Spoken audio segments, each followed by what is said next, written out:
I want you to picture something for a second. You're in the supplement aisle, maybe scrolling online, and you see a bottle. Mm-hmm. And you look inside, and instead of that, that chalky white pill or a plain gel cap, you see something that looks, well, it looks like a sci-fi prop. I think I know exactly the visual you're conjuring up. It's a clear capsule, right? But it's filled with these tiny, colorful little spheres. They could be orange or red and white, maybe blue. It just looks futuristic. It definitely catches the eye. It does.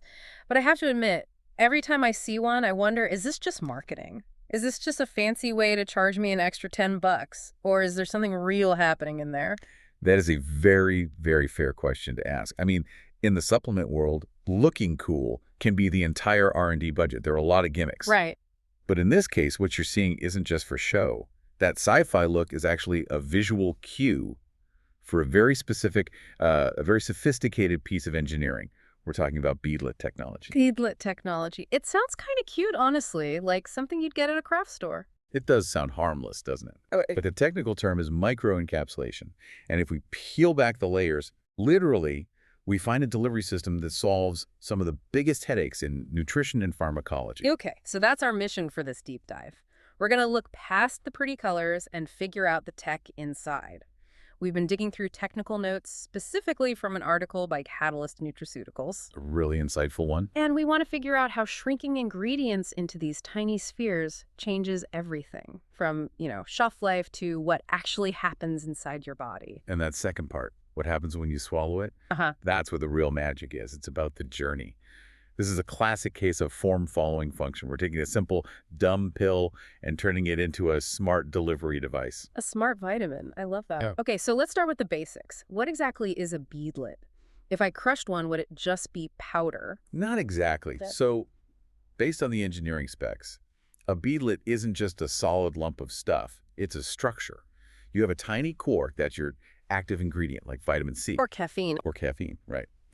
And it's encased within a protective coating. It could be a polymer, a lipid, a layer of fat. So it's less like a little marble and more like a microscopic M&M. That's a great analogy, actually. Sure. But instead of a candy shell, that coating is a functional barrier. And according to the source material, this structure has 3 very distinct jobs that a regular powder just can't do. Okay, 3 jobs. Lay them on me. What's this little shell doing? Job number 1 is taste masking. I mean, I don't usually chew my vitamins, but I guess some of them taste pretty bad, right? Bad is being polite. Some minerals, like iron or zinc, have this awful metallic taste that can just make you gag. And B vitamins often taste incredibly bitter. So with microencapsulation, the coating it locks that away. Yeah. You never taste the dirt, so to speak. That makes a ton of sense. So job 1 is saving my taste buds. What's number 2? Job 2, improved distribution. Think about a regular capsule filled with mixed powder. Yeah. You might have hot spots where one ingredient clumped together. So inconsistent dosing. One pill works, the next one does nothing. Exactly.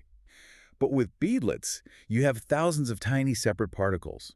It ensures the ingredient is spread out evenly, which means more consistent absorption later. Okay, and the third job. This is the most critical one, controlled release. It's about deciding exactly when and where that ingredient gets out. But before we get to that, we have to talk about the chemistry inside the pill itself. Right, I was reading about that. Formulation flexibility. It sounds like there's a lot of drama happening in our vitamin bottles. Oh, the chemistry drama is very real. It's like a reality show in a capsule. The text says some ingredients just hate each other. They absolutely do. Yeah. In chemistry, a lot of compounds are reactive. If you put ingredient A and ingredient B together as raw powders, they can react. They can oxidize. One might completely neutralize the other. Can you give me an example? Like, what's a common bad marriage in a supplement? A classic one is iron and vitamin E. Iron is a catalyst for oxidation, so it will basically break down vitamin E and make it useless. So in a standard multivitamin, half the ingredients might be destroying the other half before you even open it. It's a known issue, yeah. Especially in cheaper products. The label says vitamin E, but chemically it could be long gone. Beadlets fix this through isolation. The physical barrier again. Precisely. You put the iron in a red beadlet, you put the vitamin E in a white beadlet, you pour them both into the same capsule.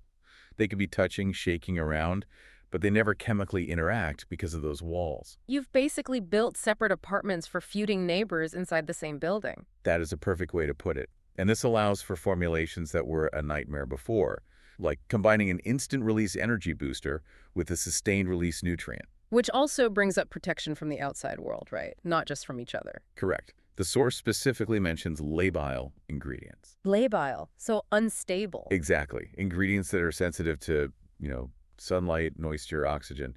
Vitamins A and D are famous for this. They degrade really fast when exposed to air. That explains why old vitamins sometimes look spotted or smell weird. They've literally gone bad. They've oxidized.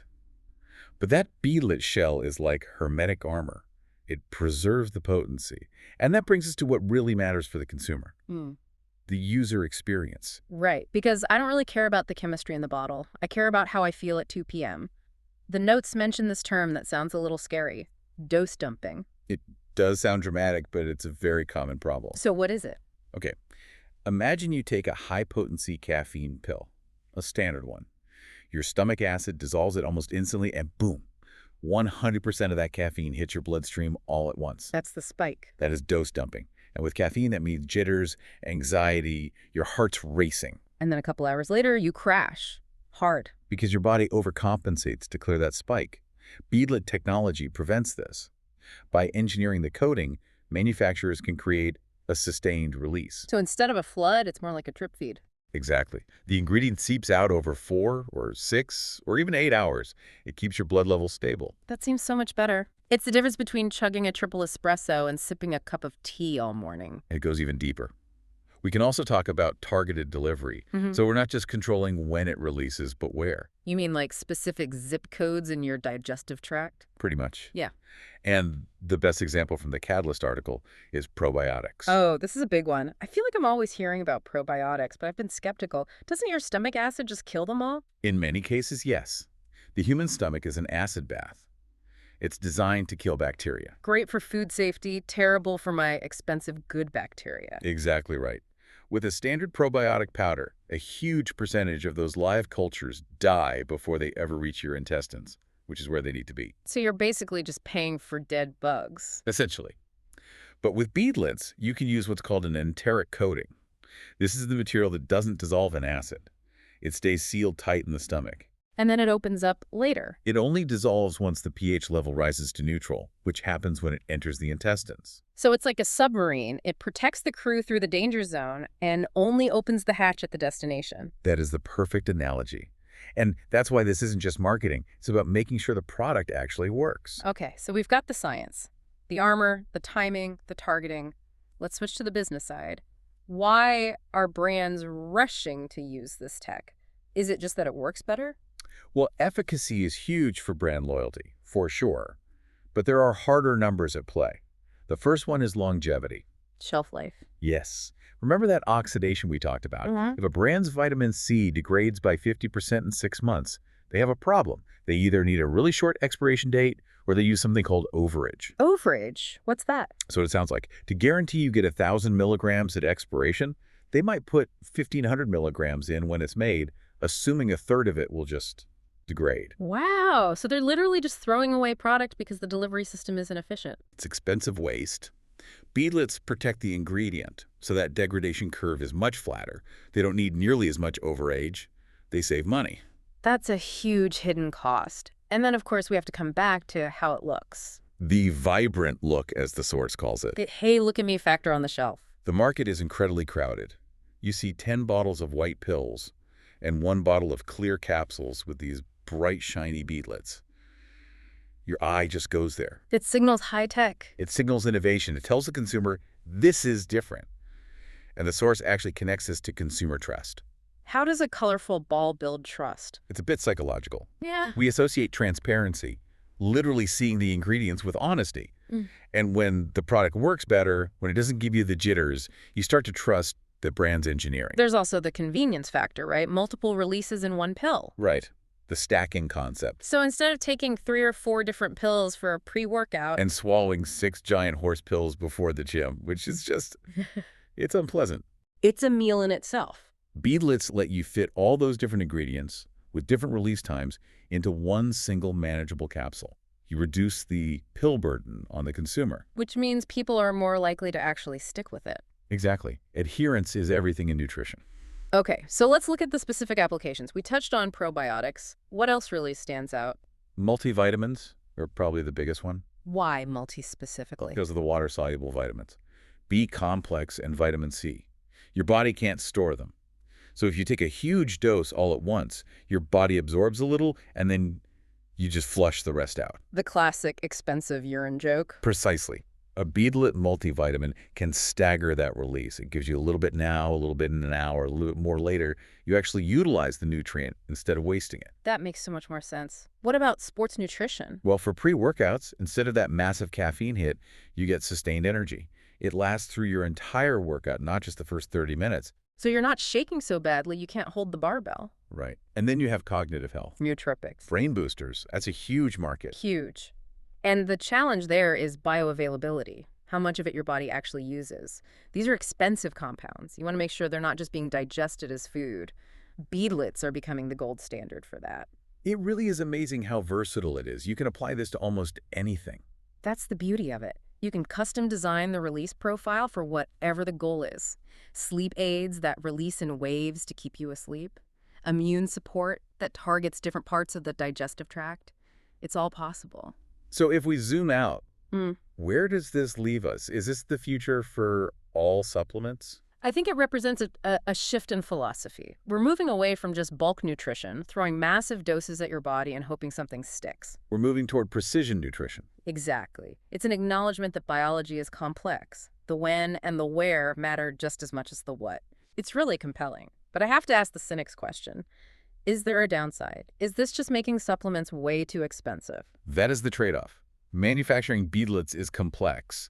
It's much more energy intensive and expensive than just stamping out a powder tablet. So yeah, the consumer does pay a premium. But the argument is you're paying for a product that actually works. A 50-cent pill that works is better than a 10-cent pill that doesn't. That's the math. If the cheap pill just gives you expensive urine, it's not actually cheap. You know, reading through all this, a thought occurred to me. If you can program a pill to release ingredients in phases, phase 1 at 8 a.m., phase 2 at noon. I see where you're going with this. Are we moving toward a future where one single morning capsule replaces an entire day's worth of pills? Like you're not just taking vitamins, you're programming your rumen. You're programming your nutrition for the entire day in one go. That's the provocative question, isn't it? The one-and-done daily optimizer. We're not quite there yet with volume. You can only fit so much into a capsule. But the technology absolutely implies we're getting closer. It's biological automation. Biological automation. I love that. It makes me feel like a cyborg in a good way. It's the next step. Well, that brings us to the end of our deep dive. It is wild to think how much engineering goes into something so small. It really is. So next time you're in that aisle and you see the clear capsule with the sci-fi spheres, you'll know it's not just there to look cool. There is some serious tech making sure those ingredients actually get to where they need to go. Indeed. It's worth appreciating the chemistry drama happening inside that bottle. Thanks for listening, everyone. We'll catch you on the next deep dive.